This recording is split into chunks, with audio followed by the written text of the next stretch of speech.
घरोघरी मातेच्या चुली या मालिकेच्या पुढील भागामध्ये आपण पाहणार आहोत. ऋषिकेश सौमित्राला बोलतो, सौमित्र, अवंतिका आणि जानकी या ऐश्वर्याच्या बोलण्यामध्ये कसे अडकल्या हेच मला कळत नाही. मला वाटते त्या ऐश्वर्याने यांना सर्व खोटे नाटे सांगून आपल्या जाळ्यामध्ये ओढलेले आहे.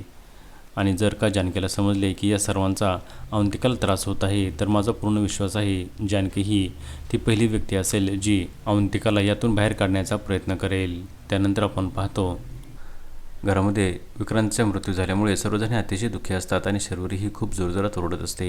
आणि त्याच वेळेस आपण पाहतो त्या ठिकाणी पोलिस ऐश्वर्याला घेऊन आलेले असतात आणि ऐश्वर्या ही सर्वांच्या समोर शर्वरीवर आरोप लावते, या विक्रांतचा खून हा शर्वरीनेच केला आहे. आणि तेव्हा सर्वांना खूप मोठा धक्का बसतो आणि सुमित्राला अतिशय राग येतो व ती सर्वांच्या समोर ऐश्वर्याच्या कानाखाली मारते आणि बोलते, तुझी हिंमत कशी झाली माझ्या मुलीवर खुनाचा आरोप लावण्याची.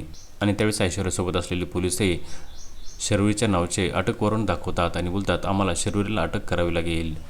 आणि ते शर्वरीला अटक करून घेऊन जाऊ लागतात. तेव्हा सौमित्राला देखील राग येतो आणि तो बोलतो, हे सर्व ऐश्वर्या तुझ्यामुळे झाले आहे.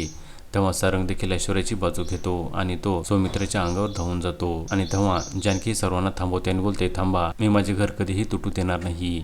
खरा गुन्हेगार, खरा खुनी कोण आहे हे मीच शोधून काढणार. आता पुढे येणाऱ्या भागामध्ये विक्रमचा खरा गुन्हेगार कोण आहे हे जानकी शोधून काढू शकेल का हे पाहणे अतिशय रंजक ठरणार आहे. घरोघरी मातेच्या चुली या मालिकेचे सर्व अपडेट्स पाहण्यासाठी आमच्या चॅनलला लाईक करा, शेअर करा आणि सबस्क्राईब करायला विसरू नका.